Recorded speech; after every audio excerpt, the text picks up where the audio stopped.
On December 26, 1996, the town of Boulder, Colorado was shaken by an unthinkable tragedy: the brutal murder of 6-year-old beauty queen JonBené Ramsey in her own home. JonBené's tiny, battered body was discovered in the basement of her family's sprawling residence hours after her mother, Patsy Ramsey, frantically called 911 reporting her daughter's disappearance and the discovery of a bizarre ransom note. The crime scene painted a chilling picture. JonBené's lifeless body showed unmistakable signs of violent head trauma, strangulation, and heartbreaking evidence of sexual assault. Stranger still, the lengthy ransom note appeared staged, hinting at an orchestrated deception surrounding the already very scary situation. Right from the beginning, it was hard to understand what happened to JonBené. It didn't make sense and became a confusing mess full of unanswered questions, conflicting evidence, and rampant speculation. Afterward, a huge investigation began, driven by a lot of media attention and intense public scrutiny. However, despite exhaustive efforts by law enforcement and a wealth of physical evidence recovered from the crime scene, no charges were ever filed. More than 20 years later, the case still hasn't been figured out, which is really frustrating. One of the scariest and most talked about narratives that came up was that her murder must have been linked to secretive government psychological operations and mind control programs. To understand the context behind this, we need to look into the shady and ethically bankrupt history of programs like MKUltra and its purported offshoot, Project Monarch. In the 1970s, documents that were made public showed that MKUltra was a secret project by the CIA.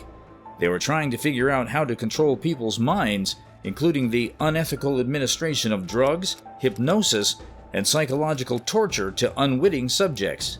Project Monarch focused specifically on children, aiming to induce dissociative identity disorder, then known as multiple personality disorder, in young victims through extreme psychological trauma and physical or sexual abuse. The ultimate goal was to create easily manipulated, mind-control slaves to be exploited for intelligence operations or even evil activities. While these programs were officially stopped decades ago amidst public outrage and congressional investigations, they continued secretly, with their personnel and methods simply absorbed into other classified corners of the intelligence community. JonBené was a victim of Project Monarch programming by being subjected to trauma-based mind control training by handlers or operatives. Her murder, then, is speculated to have resulted from fatal abuse sustained during one of these programming sessions, perhaps an accidental death that was then clumsily staged as a kidnapping to cover up the truth. Most of the evidence that supports this comes from the accounts of mind control survivors and whistleblowers like Kathy O'Brien, Bryce Taylor, and others. They attest that JonBené's participation in child beauty pageants, which many viewed as disturbingly sexualized for her young age, was itself part of a deliberate grooming process preparing her for Monarch programming from an early age. O'Brien also stated she was subjected to severe trauma from infancy to shatter her mind into separate identities that could be programmed for different tasks, like espionage, assassinations, or sexual exploitations. She described being brought to locations like Disneyland and Disney World, where she endured horrific abuse while being indoctrinated with programming rooted in Disney stories and Alice in Wonderland. One of O'Brien's alleged handlers was Colonel Michael Aquino, a high-ranking military intelligence officer and avowed Satanist who founded the Temple of Set. O'Brien states Aquino administered her trauma using stun guns, electric shocks, and ritual abuse involving satanic imagery. She says her own daughter was also tortured by Aquino from a very young age to induce dissociative identities for mind control.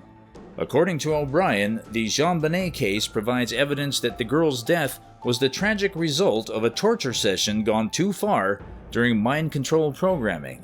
The physical evidence, including the signs of prior sexual abuse, the ligature strangulation, the blow to the head after death, and the potential use of a stun gun, aligns with the brutal methods used in these programs.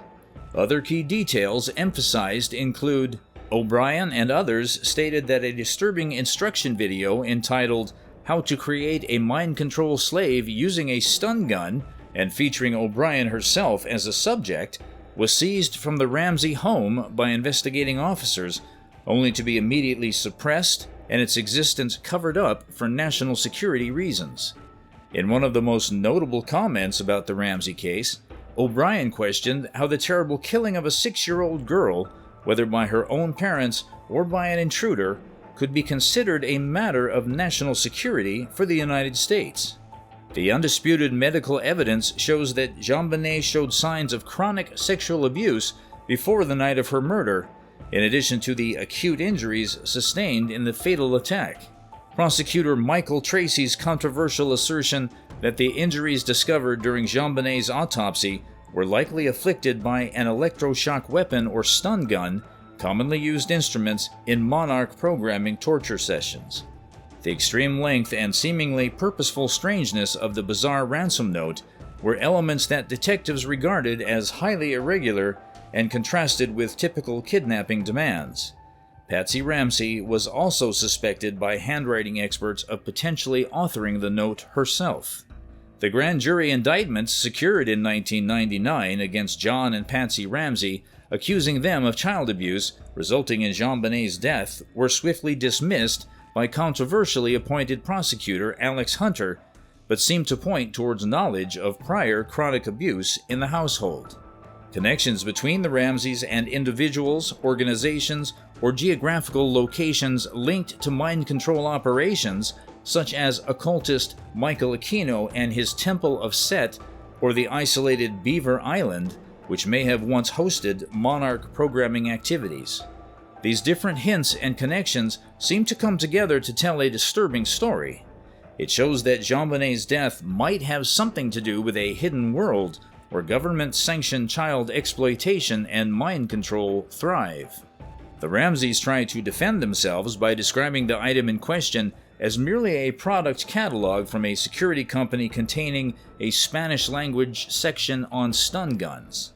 There are a lot of strange anomalies surrounding this case.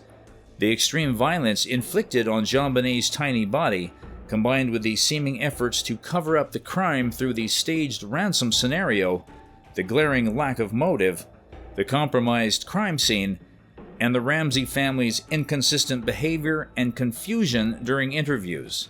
There has been a deep mistrust in law enforcement's handling of the investigation.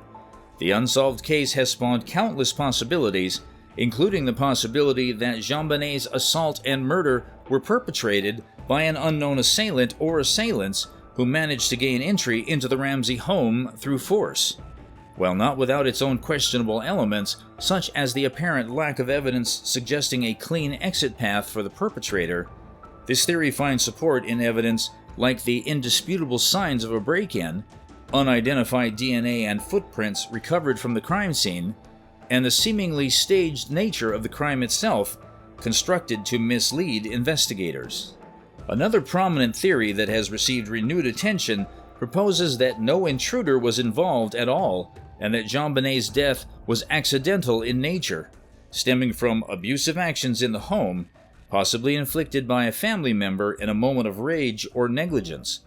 This theory suggests that the staged kidnapping and ransom note were desperate acts of cover-up in the wake of the family's tragic misstep.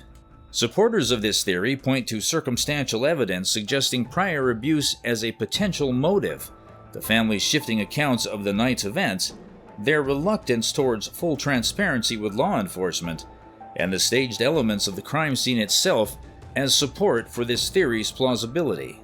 Neither of these alternative scenarios is particularly comforting to consider in the wake of such an unthinkable crime committed against an innocent child.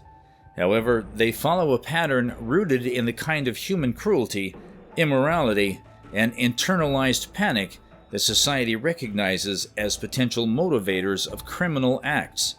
The JonBenét Ramsey case was undeniably mishandled from its earliest stages due to crime scene contamination, conflicts of interest with those granted authority over key decisions, and a general lack of coordination and experience in handling such a high-profile case of this magnitude. These mistakes, along with the failure to definitively solve the crime over the past 25 years despite a wealth of physical evidence, have understandably sowed profound distrust and eroded faith in the criminal justice system's ability to bring JonBenét's killer to justice. Additionally, the mere fact that classified psychological operations like MKUltra proliferated under official governmental sanctions provides just enough evidence regarding JonBenét's death. The real truth about JonBené Ramsey's murder may never come to light through mainstream channels like Dr. Phil, People magazine, or documentary series revisiting the old crime. That is, unless they discuss the CIA programs MKUltra and Project Monarch. Unless something big happens, like someone admitting they did it, or really strong evidence from reliable sources showing for sure that secret programs were involved and that JonBenét's death was part of a mind control project, the case would remain unsolved.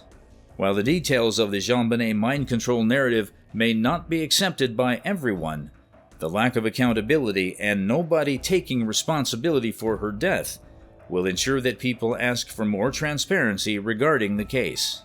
The crime itself and all the questions it brings represent a generational trauma inflicted not just on JonBenét's loved ones, but on society at large. In 2015, the FBI in Denver got in touch with Danielle Kikoa. She used to be part of a small group of activists and people who gathered at a place called Denver Bible Church. The leader of the group is Bob Enyart, who says he's a pastor. However, Enyart, who works as a radio shock jock and is known for his strong views against abortion, seems more focused on talking about fetal dismemberment than on spreading the message of Jesus Christ. According to Daniel Kikoa, Enyart treats live abortion videos like they're pornography. Enyart wrote and shared a manifesto outlining his detailed plan to start his own shadow government in the United States. The FBI wanted to know about Denver Bible Church and Kikoa. She stated it was like a satanic cult with pedophiles and mind control slaves. The authorities were trying to stop what they thought might be plans by Enyart's group to attack a Planned Parenthood clinic. This ended up happening in Colorado Springs 3 days after Kikoa's interview, when Robert Louis Deere shot at the Planned Parenthood building, killing 3 people, including a police officer. Kikoa and her husband, Curtis Kikoa, insist that their former pastor, Bob Enyart, killed JonBené. They want his DNA to be tested and compared to the male DNA found at the place where it happened. The FBI is looking into Enyart because they can't ignore him anymore. Along with his manifesto, he wrote a detailed timeline and analysis of what happened at John and Patsy Ramsey's house in Boulder, Colorado, the night JonBené Ramsey died. Enyart's strange presentation, called "The Clue That Breaks the Case," seems like it was written by someone who saw everything happen.